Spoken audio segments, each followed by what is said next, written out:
here for this season. And then they had King Cuerno, more of a young but traditional luchador on the program, kind of representing, all the different,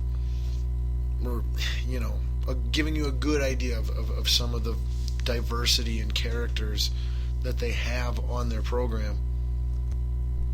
And I feel like I've said it a million times, but I can't say it enough. If you think there's even the remote possibility that you could like watching wrestling, Lucha Underground is what you should watch. Period. Don't watch anything else if you're not sure. Go watch Lucha Underground. If you can't enjoy an hour-long episode of Lucha Underground, then you are incapable as a human being of enjoying watching professional wrestling. And you just, in that case, you don't need to bother wasting your time with any of it in the future. But if you already know that you like it, this is the best of the best, man. I'm telling you, this is the new era, the future of wrestling entertainment presentation and production. In my opinion, I very much agree with Rey Mysterio's comments on ESPN when he said that in their interview. Check that out on Google, YouTube, whatever, by the way. But thought it was amazing that ESPN was, promoting and embracing this thing. We've seen them promote and embrace WWE much more over the past calendar year now, regularly, in fact, on Tuesday nights on SportsCenter. But so it was, I was extremely happy, super happy to see Lucha Underground getting exposure on that level to that kind of people, because it is, man, I'm telling you, if you take the time to watch it, you will find it entertaining. But so me and my son enjoyed the first episode of season 2 here tonight. It was fantastic. I will not spoil anything for anyone who hasn't seen it, but I will at least tell you what the matches are. We've got we open off with the Gift of the Gods title being put on the line, defended by Phoenix against King Cuerno. That is followed by a 3-way match involving 2 guys and a girl.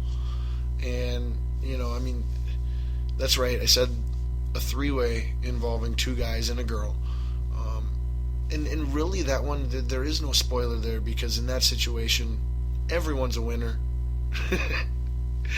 But that match is to determine the number 1 contender to take on the champion at the end of the show. And the champion is Mil Muertes, who, if you're familiar with WWE, Mil Muertes is like a combination of The Undertaker and Brock Lesnar, and then put a Lucha Libre mask on him. That's Mil Muertes. He's got this smoking hot female manager with, dark, evil, magical powers or whatever. She's like Paul Bearer, but, a smoking hot female instead of a creepy, old, ugly, fat dude. No offense, Paul Bearer. Rest in peace. But, oh yeah, and how could I forget? He's got 3 minions known as the Disciples of Death, and they are the Trios champions, because in Lucha Underground, technically there are only 2 official championships. There is the Lucha Underground champion, the singles champion, and then there is the Trios championship, which is teams of 3. There is no 2-person tag team title. You can have a traditional 2-on-2 tag team match in Lucha Underground, but there are no titles for teams of that nature. The titles are for teams of 3. And another unique element to Lucha Underground is that it is 100% gender equality across the board. There are no women's titles of any kind in this production. The women wrestle against other women sometimes, but more often than not, the women wrestle against men. And it is nothing's, very, very little, I should say, is changed or pulled larger than it would be. Like, they take the bumps they dish out the moves, the fluidity and grace and pace of the match keeps up with all your expectations that you would have if it was two male competitors going at it. It is fantastic, revolutionary, groundbreaking stuff, and that's just one of the examples, one of the many ways that Lucha Underground is revolutionizing how wrestling entertainment goes about being made and what it consists of and how good it can be. So I could not be more pumped for Season 2 of Lucha Underground to be underway again. If you have not checked out Lucha Underground, get off your butt and check out Lucha Underground. Like, there's this thing called YouTube, there's this thing called Google. Like, seriously, you can find just about any video of anything you want to for free on any device, anytime you want. So do yourself a solid, and whether it be watching episodes on the El Rey Network or simply looking up videos on the internet, check out Lucha Underground if you have not done so yet. The best pro wrestling I have ever seen in my life. Period. And, well, just to be thorough on the wrestling, I'm not really caught up on NXT right now because for the most part it's just, I don't know, it's kind of in a lull, actually. WWE's NXT product. Not that it's bad. There's nothing about it is bad right now. It's just, I don't know, there's not a whole lot of movement and, it's just at a natural lull, and that's fine. That happens with everything. Not worried about it. Still probably the second best wrestling product that I've been watching behind Lucha Underground. TNA is on the Pop channel, whatever the heck that is. I actually watched some of it the other night, or tried to watch some of it the other night. It's just littered with former WWE stars.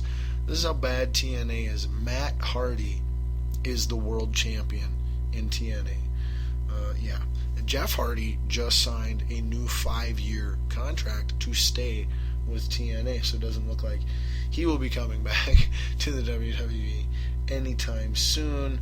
And in NJPW, it's the Japan Pro Wrestling, Jim Ross is actually going to be a commentator on there, and you can watch that on the Access channel if you have that. And then Ring of Honor, I'm not too up to speed on Ring of Honor right now, but that's all your wrestling, and that's pretty much, those are our trifecta of Balls on Fire topics. VikingsDiaries.com, VikingsDigitalDiaries.com, which I'm going to be interviewing former Vikings for on a weekly basis, as well as Teddy's selection to the Pro Bowl, as well as Pro Wrestling Royal Rumble / Lucha Underground.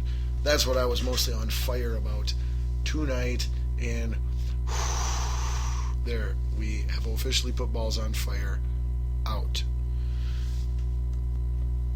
Again, thank you for listening. As always, this is Balls Deep Sports Talk with me, your host with the almost, Scotty Ball, and plenty more topics to squeeze in yet in this is hopefully going to be a shortened up, approximately 90-minute version of the show this week. But we got several more things to, at least casually bring up and form some thoughts and share some thoughts on as well.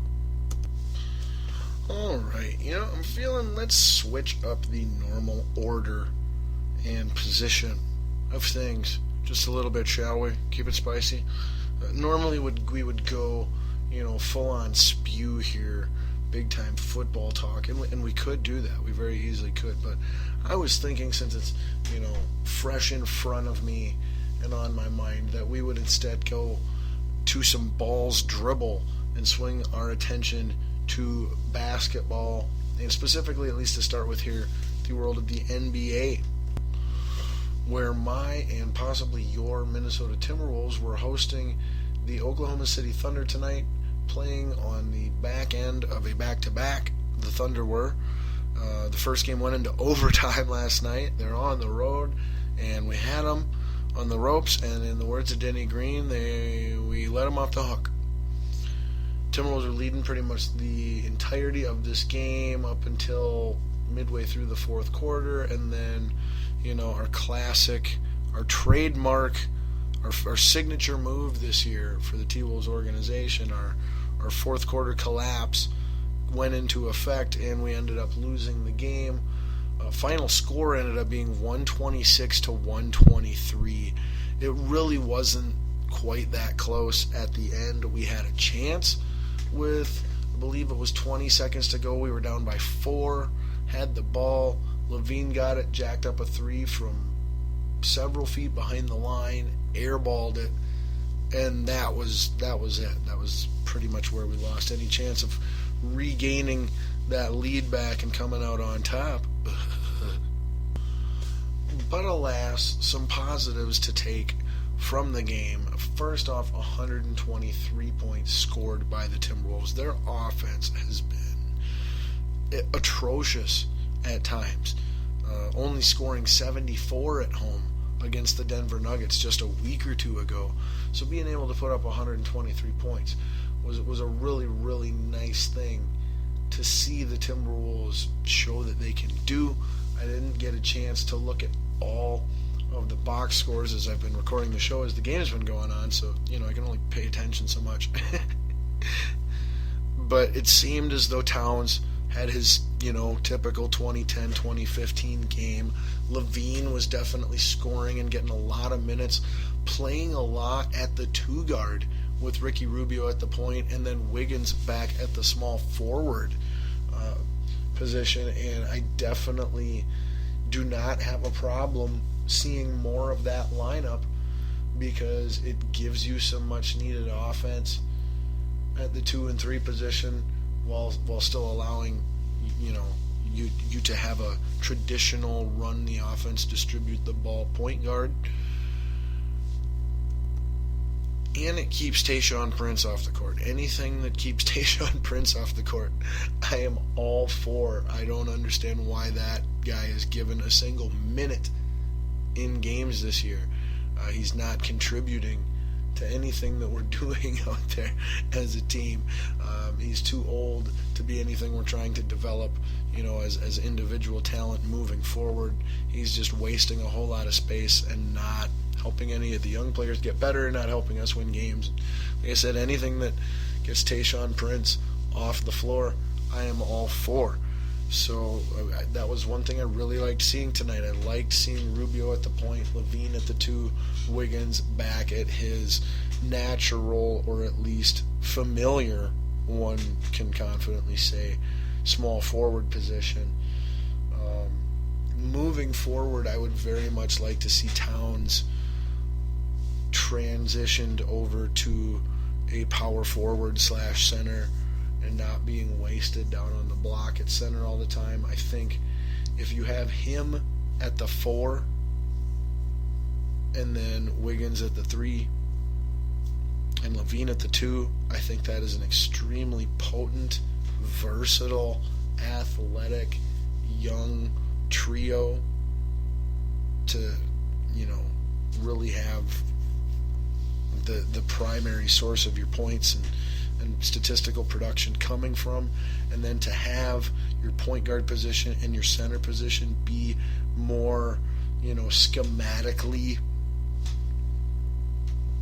chosen as far as, the personnel goes, and, intentionally contributing in very specific role-oriented ways.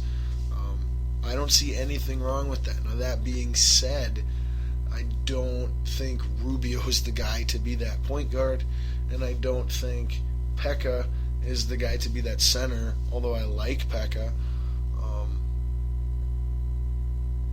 But you can keep Towns at center too. There's nothing wrong with that.